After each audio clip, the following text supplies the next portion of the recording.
En vérité, je vous le dis, l'homme est le fils de la mère terre, et c'est d'elle que le Fils de l'homme reçoit son corps tout entier, tout comme le corps du nouveau-né, né du sein de sa mère.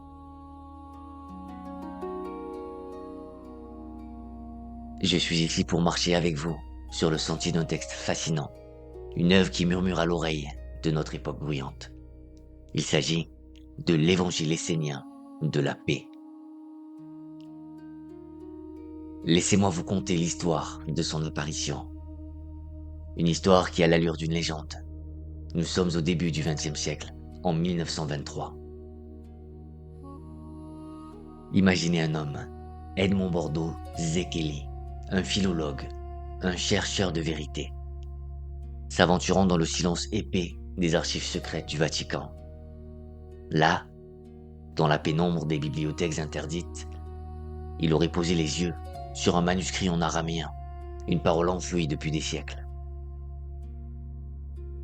Ce texte prétendait relater les enseignements perdus de celui que l'histoire nomme Jésus, mais que nous appellerons ici, dans l'intimité de ce récit, Yeshua. Dans ces pages, Yeshua n'est pas le fondateur d'une institution, mais un maître thérapeute s'adressant aux Esséniens, cette fraternité mystique vêtue de lin blanc.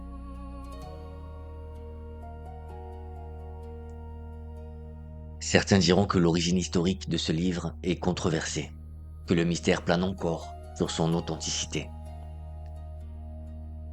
Mais je vous invite à dépasser ce doute, car la vérité, souvent, ne réside pas dans l'encre d'un parchemin, mais dans la puissance du souffle qu'elle éveille en nous.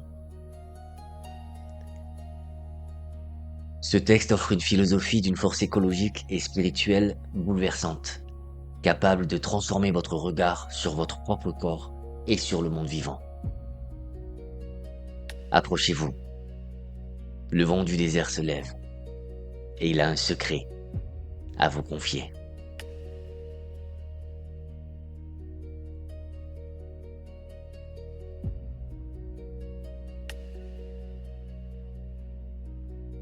Je vous invite maintenant à voyager en esprit.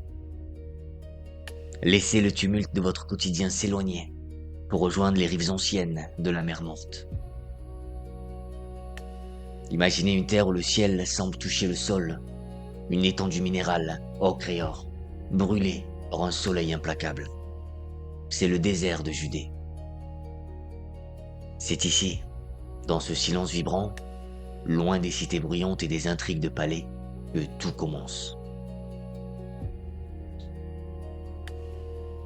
Dans ce décor d'une beauté austère, vivaient ceux que l'on nommait les Esséniens. Je ne vois pas en eux de simples religieux, enfermés dans des dogmes rigides. Non, je vois une véritable fraternité du vivant. Imaginez des hommes et des femmes vêtus de lin blanc, d'une simplicité absolue, se mouvant avec la grâce de ceux qui ont compris le langage du vent et du sable. Ils n'étaient pas des fuyards du monde, mais des gardiens. Ils protégeaient un savoir thérapeutique millénaire, vivant en symbiose totale avec les éléments, cultivant la terre avec respect et soignant le corps avec la sagesse des plantes. C'est au cœur de cette communauté que se dresse la figure de Yeshua. Dans l'évangile essénien de la paix, Yeshua nous apparaît pieds nus dans la poussière, le regard clair et pénétrant.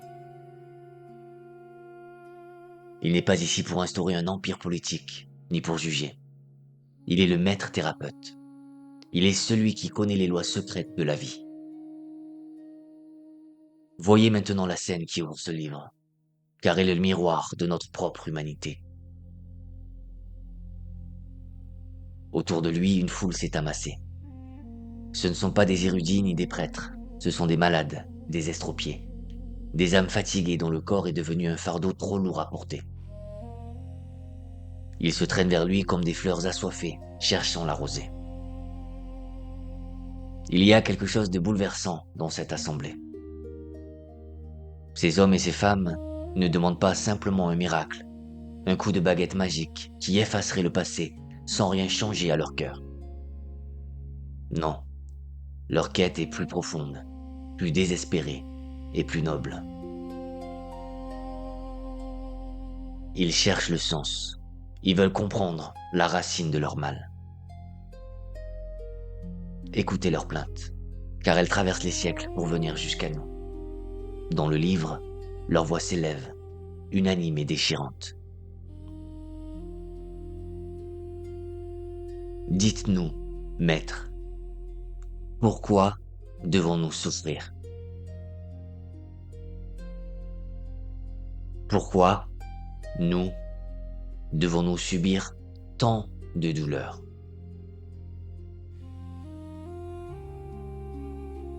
Cette question, je sais que vous l'avez peut-être déjà murmurée dans le secret de vos nuits.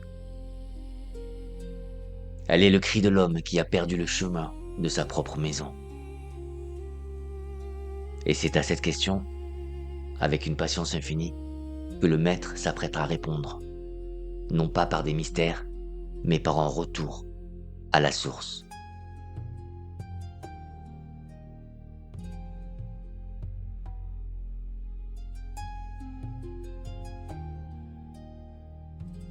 Entendez cette vérité qui résonne au cœur du livre, comme le battement d'un tambour ancien. Vous n'êtes pas orphelin. Vous êtes les enfants d'une double lignée, les héritiers de deux royaumes immenses. Edmond Bordeaux-Xékéli nous dévoile ici une vision du monde d'une beauté vertigineuse, où l'être humain se tient debout à la croisée des chemins entre le ciel et la terre. Votre esprit, cette étincelle invisible qui vous anime, appartient au Père Céleste. Il est la loi cosmique, le silence des étoiles, l'éternité qui ne change jamais. Mais regardez vos mains. Sentez le poids de votre corps, la chaleur de votre sang. Tout cela, cette chair qui vous habite, est un don sacré de la mère terrestre. Elle est la nature foisonnante, la matrice généreuse qui nourrit chaque cellule de votre être. Je vois souvent des hommes et des femmes lever les yeux au ciel pour chercher la guérison, implorant un Dieu lointain. Mais le texte nous enseigne une autre sagesse. Il nous dit que la maladie n'est pas une punition envoyée par un juge céleste en colère. Non, la souffrance n'est pas un châtiment. Elle est un signal. Elle est le cri de votre corps qui vous dit que vous avez rompu le lien avec votre mère. Nous avons oublié ces lois. Nous nous sommes enfermés dans des murs de pierre, loin du soleil, loin de la terre fraîche, mangeant des aliments morts. La maladie, c'est l'exil de l'enfant qui a quitté le jardin. Alors, comment guérir? Le chemin n'est pas une fuite vers l'au-delà, mais un retour vers l'ici-bas. Il faut renouer le dialogue avec la mère terrestre. Et pour cela, elle vous a envoyé ses anges. Ne cherchez pas ici des créatures ailées, jouant de la harpe sur des nuages. Les anges de la mer sont des forces tangibles, vivantes, que vous pouvez toucher et sentir. Il y a l'ange du soleil, qui brûle les impuretés et réveille la vie endormie dans vos os. Il y a l'ange de l'eau, qui coule comme une rivière de miséricorde pour laver ce qui est souillé. Il y a l'ange de l'air, ce souffle invisible qui, à chaque inspiration, vous unit à tout ce qui vit. Ces puissances ne demandent qu'à vous servir. La solution à vos maux est là, simple et radicale. Il faut retourner à la mer. Il faut accepter de se laisser bercer à nouveau par les rythmes de la nature, de s'abandonner dans ses bras verts et fertiles, car seul celui qui honore sa mère peut espérer, un jour, entendre véritablement la voix de son père.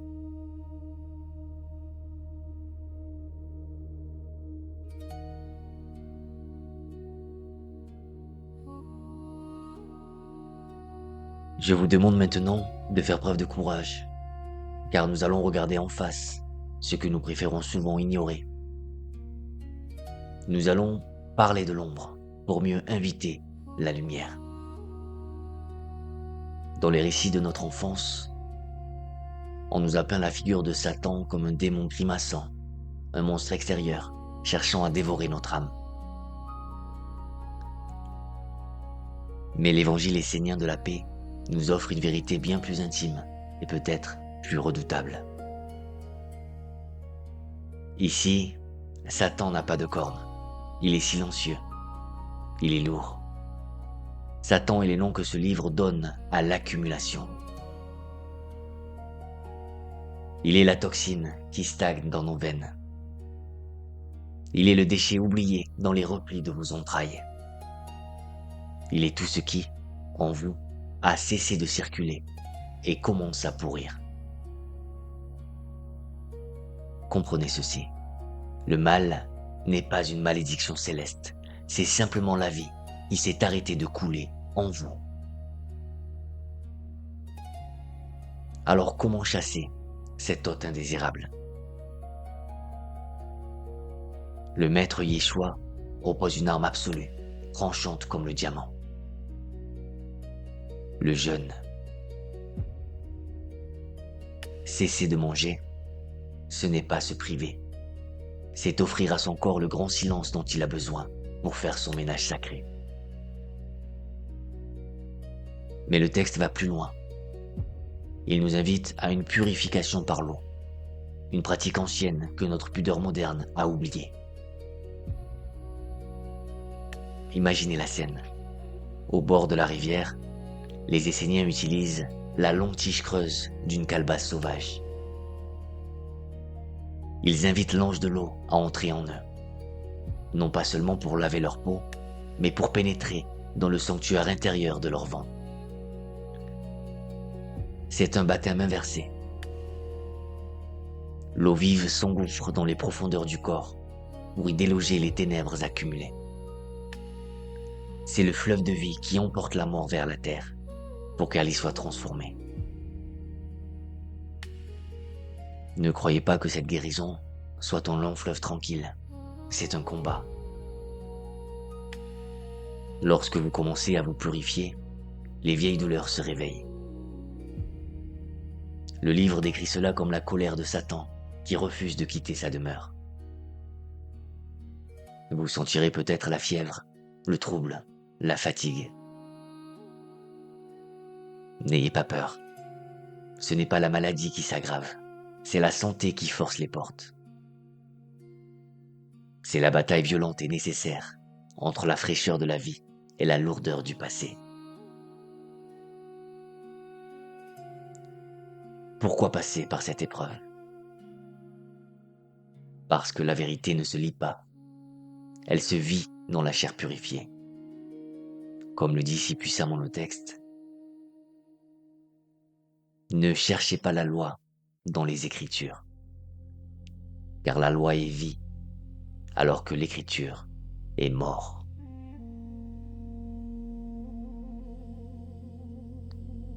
Votre corps est le seul livre que vous devez apprendre à lire. Et il ne peut dire la vérité que lorsqu'il est lavé de ses souillures.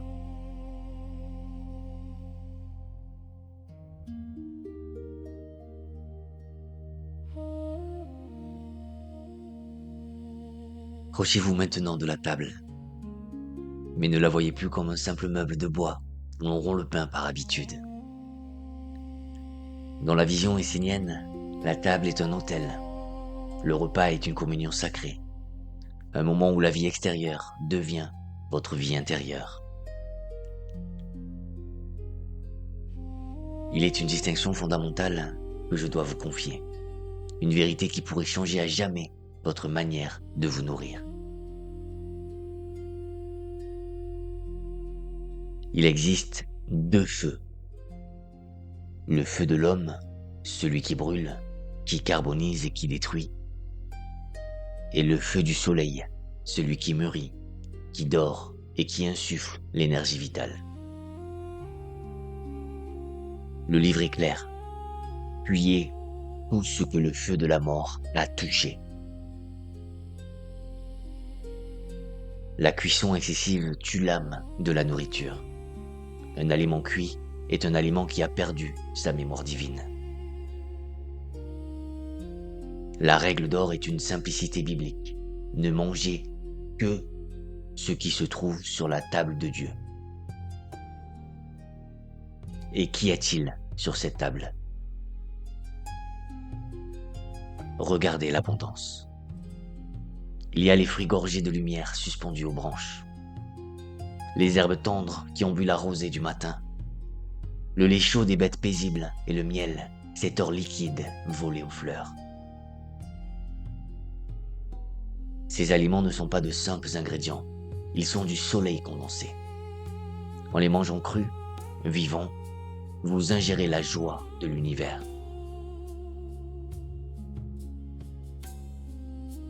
Mais il est une loi plus grave encore, une loi écrite avec le sang de la compassion. Tu ne tueras point. Cette parole ne concerne pas seulement les hommes entre eux, elle s'étend à tout le règne animal.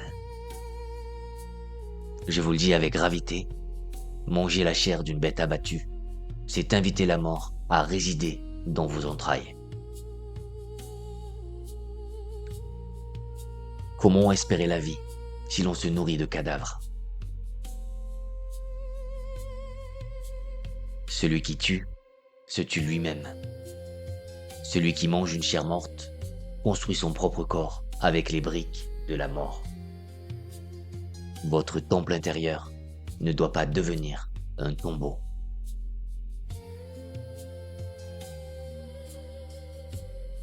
Enfin, prenez la sagesse de la mesure. Ne faites pas de votre estomac un champ de bataille en mélangeant trop de saveurs contradictoires. Soyez simple comme l'enfant qui cueille une pomme. Et surtout, prenez le temps. Mâchez. Mâchez encore. Le texte nous enseigne de transformer le solide en liquide par la seule force de notre patience.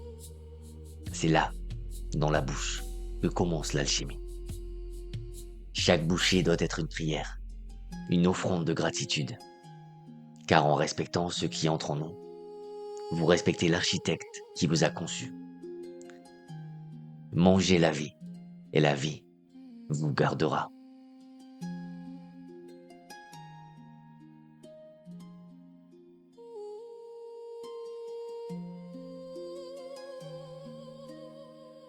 Nous avons marché ensemble le long des rives du temps. Nous avons écouté le vent du désert et laissé le silence des Esséniens nous enseigner. Au terme de ce voyage, que gardons-nous au creux de nos mains? Nous avons découvert 3 joyaux, 3 piliers sur lesquels repose le temple de la santé véritable.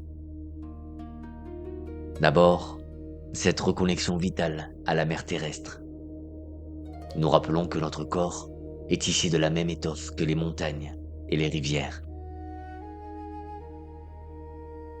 Ensuite, la purification par les éléments, où l'eau, l'air et le soleil ne sont plus de simples décors, mais des médecins bienveillants venus chasser nos ombres intérieures.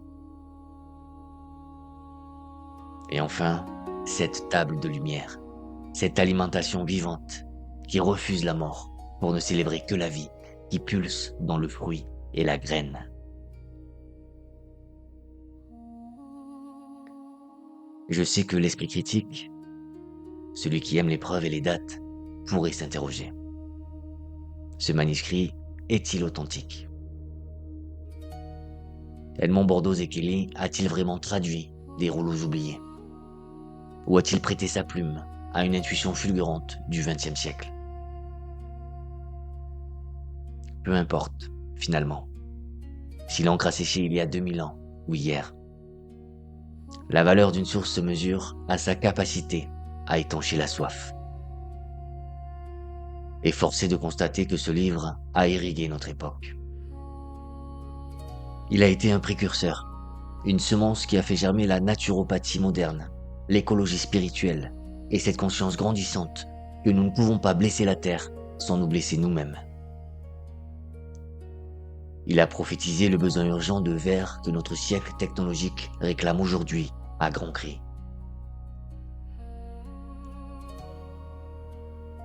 Je vous invite à considérer l'évangile essénien de la paix non pas comme un dogme rigide, ni comme une nouvelle loi enfermant votre liberté. Ne faites pas de ces conseils une cage. Voyez plutôt ce texte comme un grand poème hygiéniste, une ode à la délicatesse. C'est une invitation à ralentir. C'est une main posée sur votre épaule qui vous demande d'écouter, vraiment écouter, ce que votre corps essaie de vous dire depuis si longtemps. Dans le bruit du monde, c'est un appel à revenir à la simplicité. Mes mots ne sont qu'un écho. Je ne peux que vous encourager à aller boire à la source vous-même. Lisez ce livre. Laissez vos yeux se poser sur le texte original pour ressentir la vibration particulière de ce langage. Cette musique biblique et apaisante qui a le pouvoir de calmer l'agitation mentale. Il y a, entre les lignes, un silence qui guérit.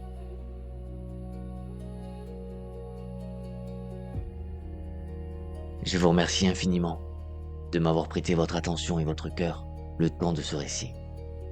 Prenez soin de ce temple magnifique qui est votre corps. Et n'oubliez jamais que vous êtes les enfants de l'éternité et de la terre. Que la paix des Esséniens, cette paix profonde et lumineuse, marche à vos côtés et éclaire chacun de vos pas.